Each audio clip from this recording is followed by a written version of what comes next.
Hello, everybody. I love the smooth DJ going in, getting us into our right rhythm today. Welcome. I put a little prompt in the chat. I'm Lacora Bradford Kesty. I use she, her pronouns. I'm the Vice President of Community Impact here at the Women's Foundation, and I am just so excited to meet everybody and to see everybody, some old friends, some new friends. Oh, hi, Pup Pup. Kind of looks like my pup.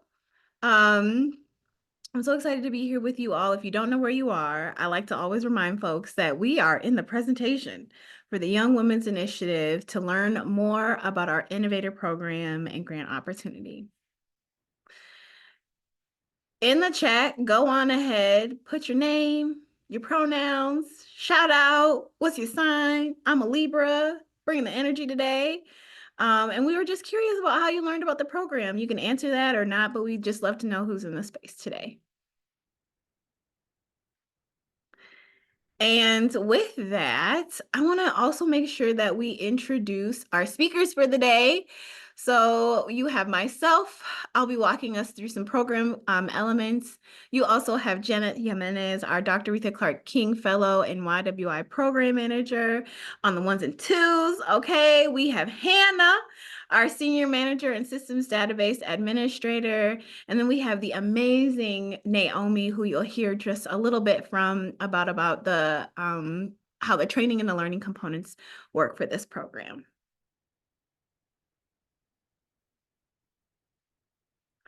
So, we like to give a little agenda. I think it's always helpful to let folks know where are we going today. So I'll do a little bit of an overview about the Women's Foundation and the Young Women's Initiative. We'll do an overview of the actual Innovator program, and then we're going to walk through different application components and what that's going to look like. And then we're going to open it up for questions from you all. Does that sound good? Can I get some reactions, some thumbs up? Good. You picking up what I'm putting down? That's all I need to know. Okay.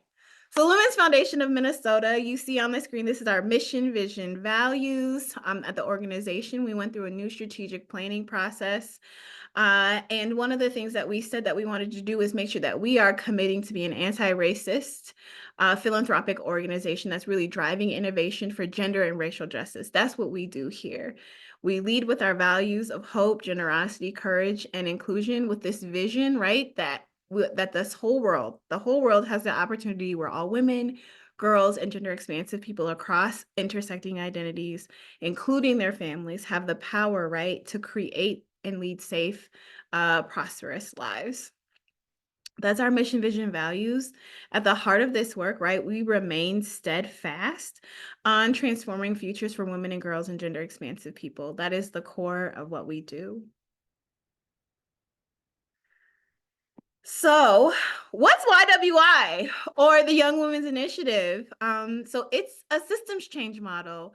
And it's really grounded in the voices and experiences of the young women and gender expansive folks from 8 specific communities. So these programs really stem from a lot of listening to young folks, going around the state, asking young women, what are your hopes and dreams, right? What are the things that you're holding or you keep it on the back burner or you have in the garden?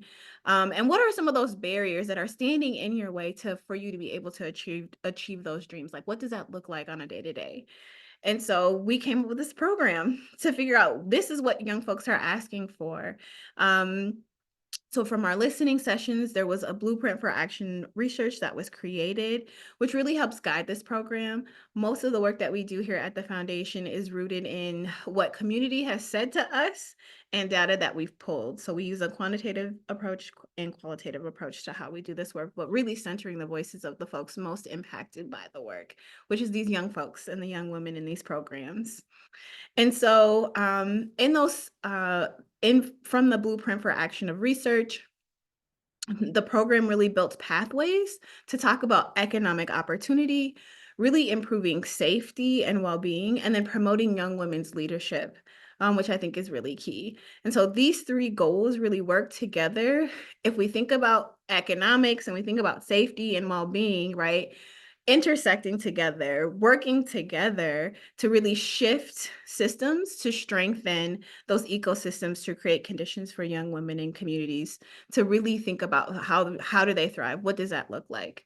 So not only do we ask, we also take action through the systems change work. And I think that's really key too, right? Working to increase access to equal opportunity and equity in outcomes.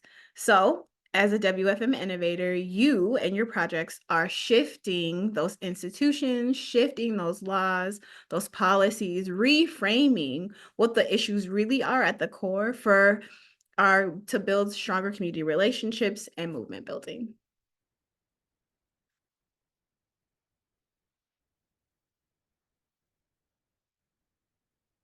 And now I'll pass it on over to Janet.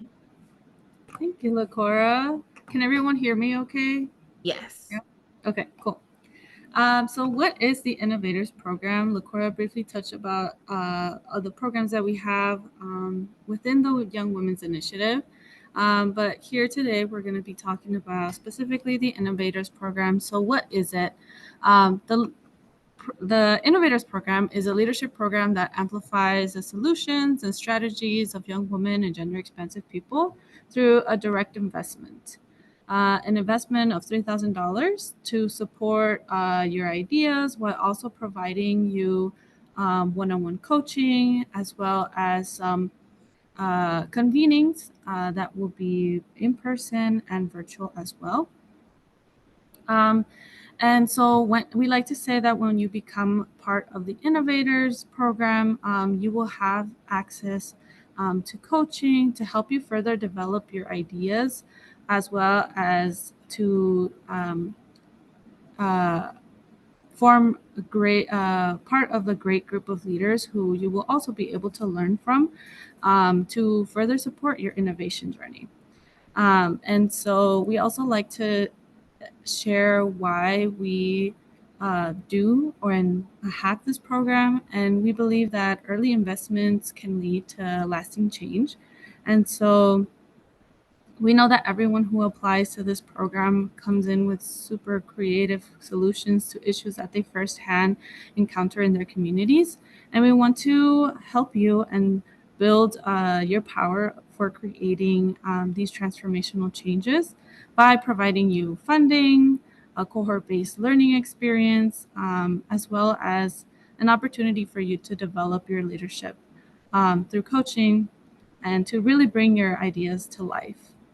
So that's a little bit about the Innovators Program. We can go to the next slide. And now I'll pass it over to our program instructors who will be leading our Innovators Program this upcoming year. So I'll pass it on to Naomi. Thank you so much, Janet. I really appreciate you. And first and foremost, I want to just give a round of applause to everybody who showed up for themselves today, is on this call right after a long day of work or school. You took a chance on your idea. Everybody who's in this call has a deep belief that they can create change in our ecosystem and believes in themselves. And I think that that's something to really be commended. So I just wanted to first spotlight all of y'all for believing in your goals, believing in your dreams, and really being committed to making the change in the world that you want to see. So I'll introduce myself. My name is Naomi Arroyo. I am the managing partner of Florea Labs. My lovely co-founder here could not be on the call as of right now, but I'm going to talk for the both of us. So once upon a time, or I should say a few years ago, I was a younger person who had this belief that I could really make change in my community, right? I was teaching. I was a classroom teacher for 12 years, and I had started to teach young people about something called design thinking and how they could use the scientific approach to innovation to create community solutions, community-driven solutions. And it was incredible what I was seeing in my classroom. And I had a desire to take that teaching and that learning and the power of community-driven solutions and social impact and expand it. And I just so happened, the way the universe works, God put me in connection with Cameron Flowers, who you see on the screen. He's our founder and chief executive officer. He founded Florea Labs, which is an innovation lab where we're making essentially the innovation process accessible to everyone. We're a lab where people come to us with an idea. We help you research and develop your prototypes or the I should say first concept of what your idea is, and get it out into the world so you can start to see the change that you have in your mind out in the world. And so we, through that work, developed a program called the Lab Accelerator Program. And that is the program that we bring to the innovators. This is our second year doing it. Janet, you can switch to the next slide. So the Lab Accelerator Program essentially is, we designed it initially as an 8-week program, but we've modified it for you all to be an 8-month program that helps aspiring change makers take their idea. We like to say, go from idea to I did it. So we're helping folks minimize the costs, because creating things can be incredibly expensive. It can be incredibly time consuming. We're here to help you minimize the costs and the risks of launching an early stage business or an early stage social impact initiative. We designed the program. The first program that we did was actually for high school students, right? So it was designed with that in mind. We designed it for people who are busy, who have full schedules, who have a lot going on, but who are still really passionate about seeing their ideas out in the world. And essentially through the program, we help folks who are looking to innovate, develop, research and develop a business or organizational model for their impact idea.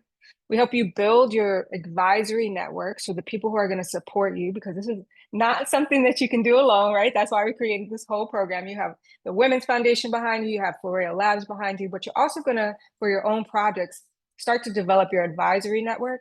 And through that work, you're going to grow your idea into a prototype that you'll start to test, right? And you'll start to implement in your communities, all of which is intended to help you save time, save money, save resources, and get to impact and change as quickly as possible, but also as intentionally as possible. Because we know sometimes if you move fast, you break things. We're not trying to do that. We're really trying to build intentional, long-lasting social impact initiatives. Over the course of the program, you're going to be developing a whole bunch of skills, right? You're going to be learning about research and development. What is that scientific process that is repeatable and that you can do for this idea, your next idea, and every idea you have after, right? That is going to be a process that we'll teach you through the course of the program. You'll learn about some marketing communications techniques. You'll learn about project management and time management. How do I, as someone who wants to create change, manage my time and my resources effectively so I can do the things I want to do, right? How do I analyze all the research that I've done and put that data into action? We're going to teach you those methods through our workshops, through one-on-one coaching, and through some of the mentors and advisors that we bring in and put the innovators in front of throughout the course of the program. Last but not least, you're going to be learning a lot about your own personal leadership. One of the things every innovator here can look forward to, we do a strengths assessment where we really look into what are some of your personal strengths and how can you bring that into your leadership? How can you have that be top of mind when you're executing on your innovation initiatives, right? And then you'll also learn some creative, some technical skills. Some of our innovators are building websites, right? They're learning how to structure surveys. They're learning how to create mock-ups for their app ideas, right? And so those are some of the creative technology skills that you might also be developing depending on your project. I think that's the scope of what it is. Essentially, you have 8 months with us in the lab in connection with the Women's Foundation to really take your idea and turn it into something that is living, breathing, and out in the world, making the impact that you want to see. And then we've also designed the program so that your time with us doesn't necessarily end when the program is over. We like to say, if you're in the lab once, you're in the lab for life. We're always here to support you. So it's something that is a long-term relationship. I know both from us on the lab side, but also from the Women's Foundation side. So with that, I'll pass it back to Janet and LaCora. And yeah, thank y'all. Thank you, Naomi, for running us through all of that wonderful information about the lab program. And now we will go on to our eligibility components for this program. So in order to be eligible for our Innovators program, you must identify as a young woman or gender expansive person. And we like to always clarify that our definition for woman is anyone who identifies as a woman The program is inclusive of transgender, gender nonconforming, gender non-binary, and all gender expansive people who experience gender-based structural harm. The program is also available for folks who are ages 16 to 24. Their project their project must have an impact here in the state of Minnesota, and while developing your project, you must reside in the state as well. We like to say that priority is always given or is mostly given to young women who identify with any or more of the 8 different following communities. And citizenship is not required for you to apply to this program. So these are our eligibility components. And next, we'll go into our grant guidelines. For this, in order to receive this grant, this type of grant is a monetary investment, and it is a $3,000 amount. The purpose of this grant is to, like we mentioned previously, is to invest in your leadership, your ideas, and initiatives that you bring along that fulfill or help push forward the ideas and goals that are listed in our Blueprint for Action, which Lacora briefly talked about, and to help contribute to the work in areas of economic opportunity, safety, and leadership. The length to use your funds will be a total of 12 months starting at the beginning of the program. You will, when you apply and you are accepted into the program, you will most likely be receiving your grant starting August of 2025. And you're expected to use those funds until August of 2026. Participation for this program, like we briefly touched and stated, is that we will have convenings and coaching opportunities within the program. So the Women's Foundation has partnered with Florio to engage you all as innovators in mandatory quarterly in-person convenings and online gatherings for your leadership development and skill-based workshops and to build community. And these will happen online as well. I'd like to say that dates for these convenings will be announced once we send out those acceptance letters for the program. And then lastly, we do say that at the end of the program, you will need to create and submit a video that reflects what your project and experience was like as an innovator. So yeah, so those are the requirements and guidelines that we like to share with folks who participate or plan to apply. And like we mentioned before, these are the 3 goals and areas that the Innovators program likes to focus on.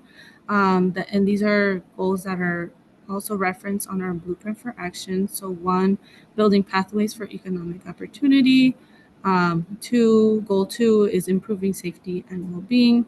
Goal 3 is to promote young women's leadership.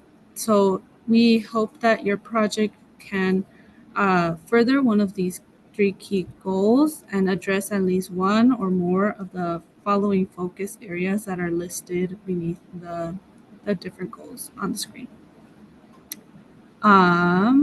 Yeah. I'll pass it on to my colleague Lacora, who will talk about the process of the application. All right, y'all. I want to make sure that I demystify any worries around applying for this grant. If you have a really brilliant idea, please apply. It does not have to be to the level of perfection. Don't let a limiting belief or fear or whatever get in your way. Okay. It's real simple, and I'm going to walk through it. The first part, so there's 3 parts to the application. The first part is just general information, like your name. Where do you live? What's your project's name? What's a timeline, of how long this project might take you? And we're not looking for like approximate dates, like I'm gonna have 4 months and I'm gonna do it in this amount of time. It's just like, how long do you think it's gonna take for you to actually accomplish the thing that you actually want to do? And it's okay if those dates change. Life happens, stuff happens. And so we're just thinking of like, how can you start thinking about what that success looks like? The second part is your project proposal narrative. And we've actually gotten some great feedback from previous innovators around this application process. And because we got great feedback, they helped us shape what are some of the questions that we could be asking young folks around this. So we want you to tell us more about your project and what you'll learn through a series of questions. And so you're just answering a couple of questions and, sneak peek, we're going to show you the questions ahead of time. And then what we want to understand lastly is additional items is a budgeted tracking. We have found that great success comes when people are actually thinking about how they want to spend the money.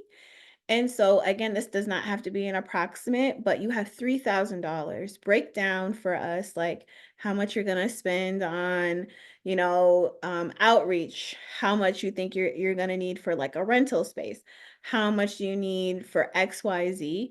Again, it's estimated, but that's what we're kind of looking for. You thinking about how you're gonna make a plan for your project. Um, you can also add your resume. You can add your website, your LinkedIn, pictures. Sometimes folks kind of have like mock-ups of what they're thinking about. So if you have all of that, please add that in as your additional items. It only helps your application when we go into our participatory grant making committee, and they'll look at all of those documents. As I said before, we're going to give you the questions. So there are 4 questions about your project proposal. So the first one is just tell us about your leadership journey, right? Tell us about your leadership style, how you have led a project in the past. Um, what are you hoping to get out of the program? Very general, basic questions. And when we're thinking about leadership, I feel like folks are like, well, I don't know. Am I a leader? I don't know if I've decided to be a leader. You are a leader. Everybody leads. You lead from with your own strengths and your own abilities from whatever space that you are right now. If you're an older sibling, you're helping take care of folks in your home, you're a leader. If you're on a sports team or in a debate club or something, you've participated in some type of teamwork and you have an innate style of how you show up. And we want to know what that is. Are you more like the quiet leader who's like taking the notes and, getting people to where they need to be? Are you more that charismatic leader that's like out front, like, get on, give me the mic, put it in my hands. This is how I'm going to, show my gifts and all those things. So think about those. Those are just like small examples of what it could look like for yourself. But it's okay to have all or one or two or multiple different styles, but just let us know what that looks like and how you've led in that work. The second question is tell us about your project. And we're asking for you to be descriptive. What's the concept? Like, let us know. Tell us what your vision is. What communities are you looking to impact? I can speak for myself. I still am in community. So, yes, I have my day job at the foundation, but then I have my community job where I show up as a facilitator. I show up where I hold space for folks.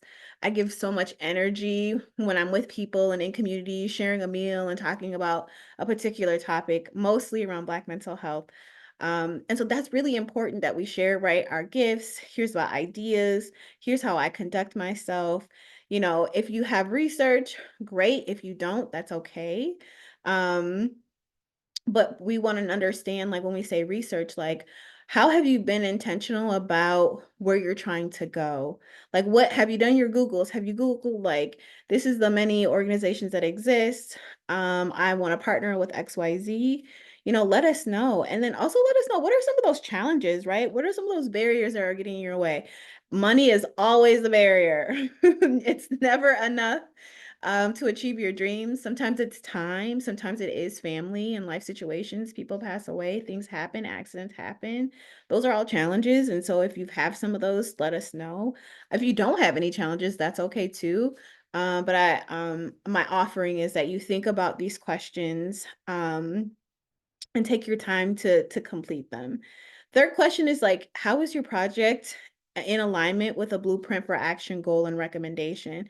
Janet walked through the three goals. It's one is around economic opportunity. The second goal is around holistic well-being. And the third is around your own leadership or leadership.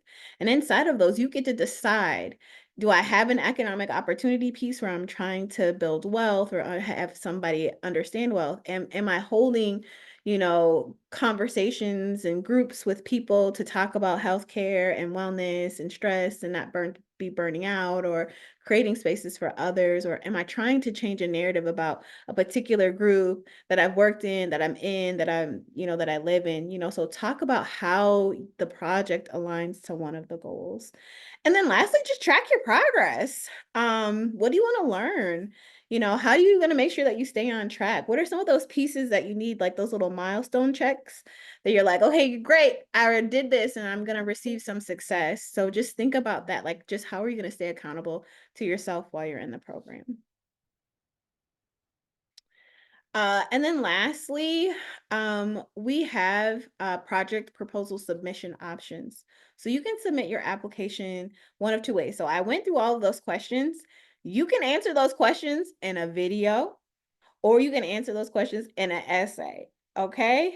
So for the video submission specifically, applicants may use any recording device, and we're talking about a cell phone, a computer, camera devices, anything like that. We're not judging like your video quality or anything like that. Do they have cool, I don't know, splicing and all the things. I don't know all the technical things about videos, but we're not looking for all of that. We're looking at, did they answer the questions? Do we have a clear understanding of what the project is, the timeline? Were they intentional about thinking about the budget? Is it tied to a particular goal? Just answer the questions. We are aiming for this video to be 1 to 3 minutes. Please add audio. Like music is always welcomed, but if you're not gonna have music, make sure your background in your video is not noisy, because then we can't hear you and the work that you're trying to do. For the essay submission, again, all the narrative questions, please address those. Each part, 1 through 4, should be answered. And we're looking about like 1 to 2 paragraphs, in between, or up at least 300 words per question is what we're asking for if you choose the essay submission. And let me tell you, it's great to have both. When the committee receives all the applications and we get to go through the videos or we get to read the essays, both are super powerful. Some people like to get super creative, and so we want to make sure that we have a couple options and that we're accessible for everyone. Now, I will say, if we have done this before, but if you want a video submission and you're having some technical assistance, please reach out to us and let us know what that may be ahead of time, before 2 days at least before the deadline, because it's hard when it's like we're coming up on the deadline and someone needs some technical assistance, but we're happy to support with that as well. And now I'm going to pass it over to Hannah, who will be receiving your application and the things that you need to know about how to get into our portal. Thank you, LaCora. Hi, everybody. It's nice to see you all today virtually. I'm Hannah Elias, and I am the Senior Manager of Database and System Administration here at the Foundation. So I'm doing a lot of the back-end management of the portal that you will be using to log in and apply. So I'm just going to talk a little bit about what it's like to actually log in and apply. There is a copy of the application on our website, and I will make sure to drop that link in the chat for everybody. So you can go onto our website and download a copy and use that to draft answers. I know a lot of people really like to draft their answers like within a Word document first and then copy and paste into the actual application later. Like I said, we do have a grant portal, and that is where you will be submitting the actual application online. If you have never accessed our grant portal before, you will be asked to create an account with our portal first. And when you do that, one of a WFMN staff member has to actually go in. It's usually me or Maria, who is our accounting clerk. We have to go in and actually review your portal account request, and that can take anywhere. We try to be really speedy, but that can take anywhere from 1 to 2 business days. So when we say do not wait last minute, we really mean please do not wait last minute. Create that account right away. Like once we're done with this webinar, go ahead and just create an account and get that going. And as it says here on the screen, applications must be submitted online by June 13th. If you're having any accessibility issues with applying online, please reach out to me and or Janet, and we will work to come up with a solution. So I'm gonna go to the next slide here. It's got a nifty little screenshot. So as I mentioned, to create an account with our portal, you'll go to our portal login page. If you have an account with us, you can use that login page. Just go ahead and log right in. But if you haven't, what you're going to want to do is actually go towards the bottom middle of the page. There is a purple link that says register, and that's going to take you to a new page that looks like the screenshot here on the screen. We do ask that when accessing the portal, creating account, all of that, that you use either Google Chrome or Firefox as your browser. We've just gotten some feedback that other browsers aren't as good or sometimes freeze. So once you're on this application portal page where you're creating your portal account, you will create a profile. So you're going to put in your first name, email, last name, and you're going to create a password and a password hint. And then right in the middle of that page there, you'll see there are 2 different buttons to click. You can either click individual applicant or grant applicant. In the case of the Innovators application, you will be clicking the individual applicant button, and then that personal information tile will pop up below, and you'll just put in basically your contact information. So where you're residing, your primary phone number, pretty basic information. And then you'll accept the terms and conditions and select register. You will know when you have successfully submitted a request for having an account in the portal, because your homepage will look like this. And as it notes here, we all of our web portal roles. Ooh, that's a tongue twister. Web portal roles require approval by a WFM staff member. So until your account is approved, this is what your homepage will look like. When you will also know if your account has been approved, because there will be one, you will get an email confirming that we've approved your account. And if you log in, you will actually see some menus populate in the top right corner of your screen, and you will be able to access those, and they're usually they're drop-down menus. So once your portal account is approved, like I said, you'll get an email from us saying it has been approved, and then you can log in and actually find the application and start filling it out. There's 2 different ways to access the application online once you've logged in. Like I was mentioning, you should be able to see a drop-down menu in the top right corner of your screen once you have access. And from that drop-down menu, it'll say individual applicant, and you can either click home, which will take you to a new page within the portal, and there will be a tile towards the middle of that page that says featured applications, and you will see a link to the Innovator application there.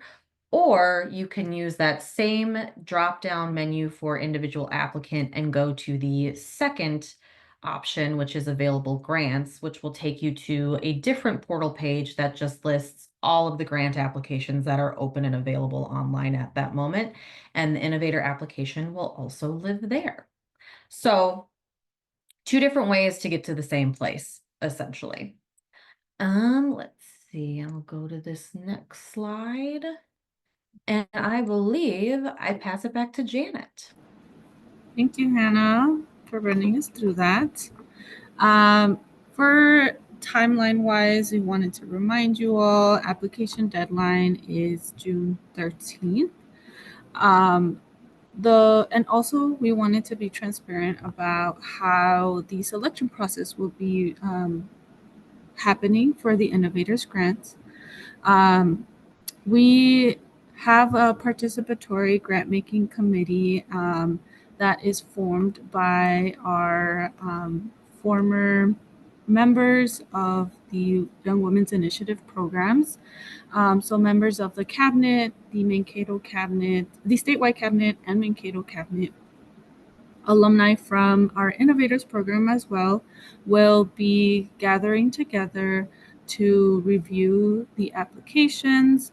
And so the Women's Foundation staff leads the review and trains the participatory members who will be reviewing the applications, and will be deciding and making those decisions in July of this year. So so it's a very community-based decision for how we select the innovators every year. And so the notifications for when the decision making happens will go out in August of 2025. So yeah. And now I want to give the floor to some of our innovators who are in the program currently. And Naomi will be leading this session. So please welcome our two innovators who will be answering questions about their experience in the program. Yeah, thank you so much, Janet. Before I introduce our innovators, I did want to double tap something that you said, something that LaCora said in regards to the application. So definitely, if y'all have an idea that's kind of like more formed in your mind that you want to put forth, we want to hear about it. But one thing I do want to flag is that when you learn design thinking, it's a process that involves you first really understanding the problem landscape, talking to people, connecting with the folks who are experiencing the problem that you're interested in innovating around. And what our innovators this year, and I'm sure we're going to hear from them about how this has impacted their projects themselves. One of the things that they learned is that what the idea that you go in with is not always going to be the idea that you end up with after you go through that research process. And so what we really want to hear about on your application, in addition to your idea, is what is your understanding of the problem? What is the problem that you're looking to affect with your change initiative? And just be open to the fact that, you know, what you think your project may end up being might change through the design thinking process. And I'll give you an example. We had one innovator who was focused on goal 3, promoting young women's leadership. And she wanted to ensure community spaces and conversations through a series of workshops. But when she started connecting with the folks she was designing these workshops for, she realized that what they were interested in was more visuals of visual representation of the people like themselves who are experiencing these issues. And so what started out as an idea for workshops ended up being a film that's, you know, wonderful, was a great experience for this person. They're still making change. They're still promoting young women leadership, but the recommendation that they targeted changed from ensuring community spaces to reframing harmful narratives, and their end product change. So I would say, be excited for that process of going in, knowing that you may have this one idea, but through the process, it might change over time. So that was the one thing I wanted to share about the application and the you know, the journey that you're about to embark on. It's really very fun. And it's also very supported space, but you don't need to hear that from me. You need to hear it from the innovators, right? So I'm going to introduce Grishimrat, who is going to be talking to us today a little bit about her innovation project. If you could, first off, everybody give it up. Give it up for our innovators. Okay, drop them snaps in the chat. All right. And Gursimra, if you could just introduce yourself, your name, your pronouns, and talk to us a little bit about your project, what the objective was, and maybe what the blueprint for action goal was that you were addressing. Yeah, thanks, Naomi. I'm Gris Simrith. I use she, her pronouns. I was pursuing an idea that I actually had 2 years ago through this program. It was a podcast called Women in Forensics, which is probably not very intuitive, but forensics is a reference to people in speech and debate at both the high school and college level.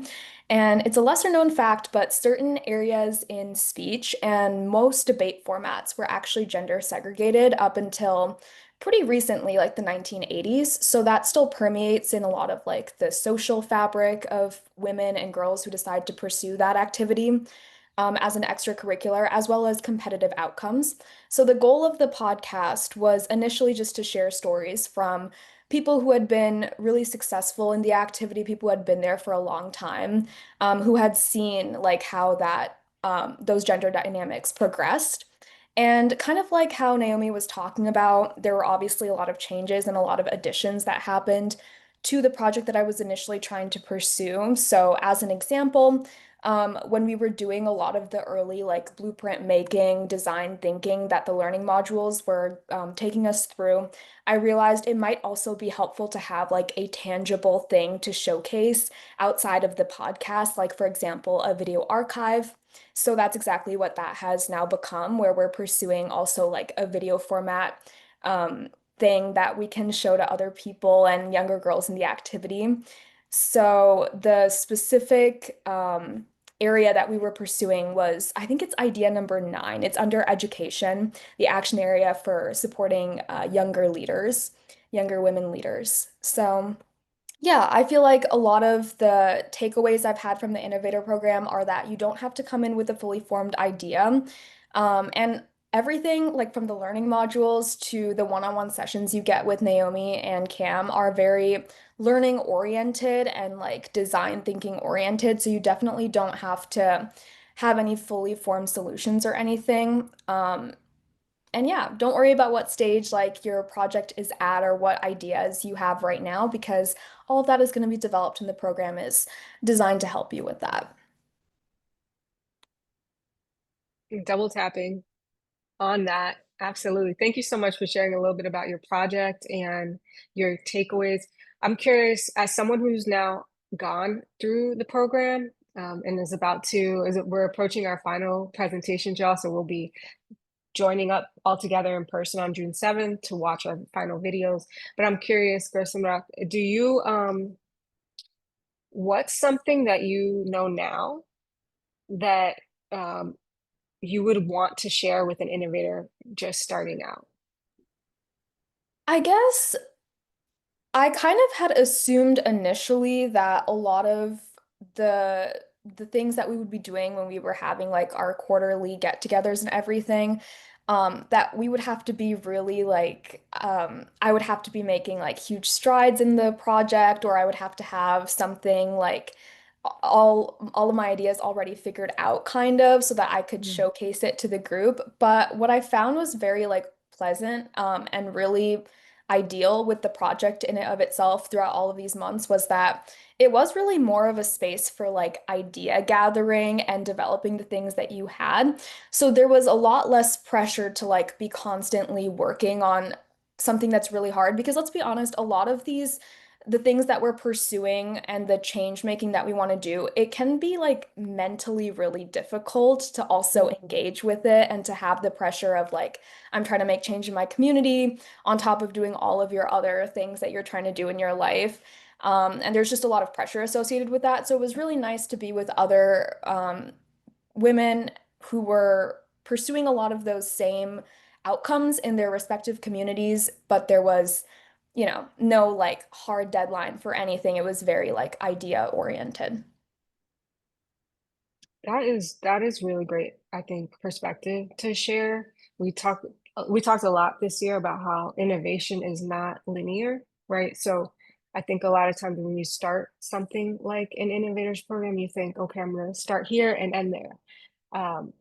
But through throughout the program, the way we really try to design it with all of y'all's feedback and the feedback of innovators who have come before you is to be exactly that, a space where, you know, you don't want to be busy. You want to be strategic in the ways that you're putting your energy towards making these social impact changes. And, you know, like Gersimrith said, it's something that can be taxing. These are big, big issues. And we want to do innovation in a way that protects our well-being and helps us to be super intentional with the outcomes that we get. So thank you so much for sharing a little bit about your perspective. I do want to open it up to the group for any questions that you might have about the program, the process, the application, because we're really happy to take some of your questions and hopefully illuminate any, shine some clarity on anything that may not be super clear for you right now. We've also in the chat, Hannah has shared a link to the Innovator Microgrant blog post that we have that if you're like, what are some of the projects that folks have done in the past? We have a blog there that talks about that. And you can also preview the application in the link that Hannah just dropped as well.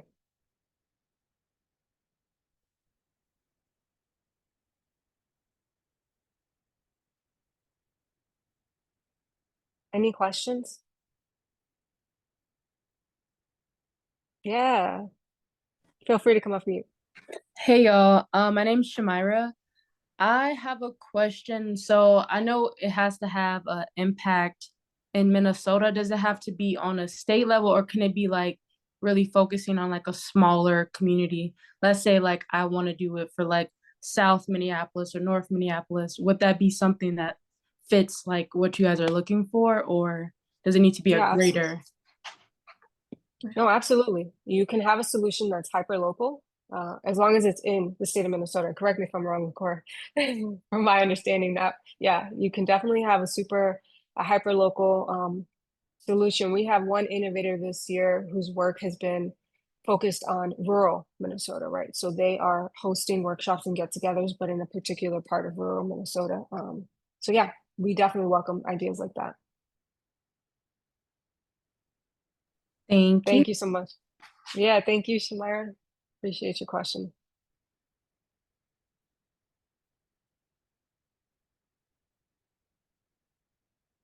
Any other questions? There's no question that's too small. We're here for all of them.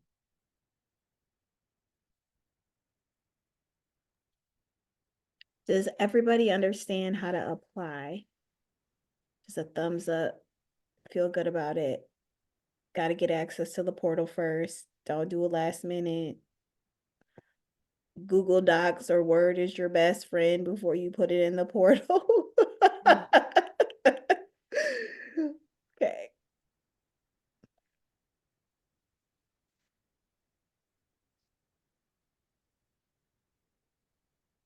No cries of shock or outrage. No? Yeah. Okay, we doing good today. We doing good today. Yeah. Y'all have organized a very well-articulated presentation off. That's what we could take this feedback as. Shout out to Janet. Snaps to Janet. Yeah, I will say this. If any questions do come up, feel free to drop them in chat or, you can raise your hand, come off mute. But I will say we are super, super excited to read the applications that are going to come in.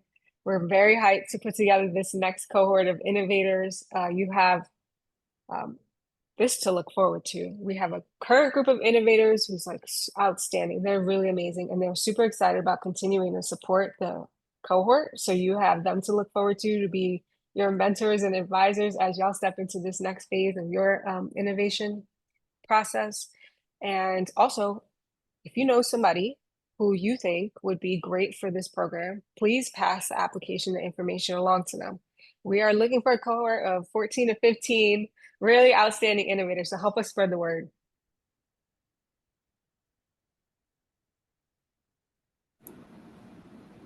And lastly, but not least, our last slide has our contact information. So if there are any questions, any issues you run into with the grant portal, you can contact Hannah. She will be your main point of contact for helping you solve any problems that come up.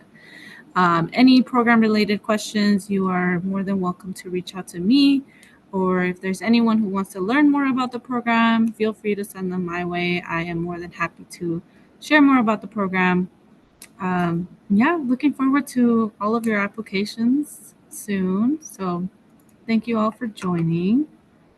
And like we said, if there's any questions that come up later on, don't hesitate to ask.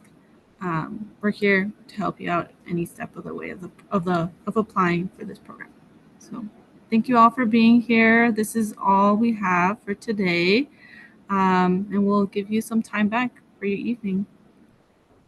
Thank you. Thanks, everybody.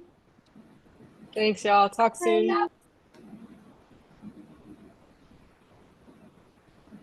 I do have one more question, if that's okay. Go ahead. So let's say there's like we have an idea and there's multiple, like let's say there's two or three. Will we all three of us have to apply, or is it just like one combined? If Is it like this for like 3 members are planning like yeah. an idea? Mm-hmm. I think it would be, you can include them in your like project proposal if they're part of like developing your project. I would say the person who's going to be local here in Minnesota, and is willing to follow through with this process. I encourage, if they're eligible to apply, feel free to, all of you are able to apply. But if you want to be that main point person to kind of represent the project, I encourage you to apply. Okay, that sounds good. Thank you, Janet. Have a Yeah, good day, everybody. thank you. You too.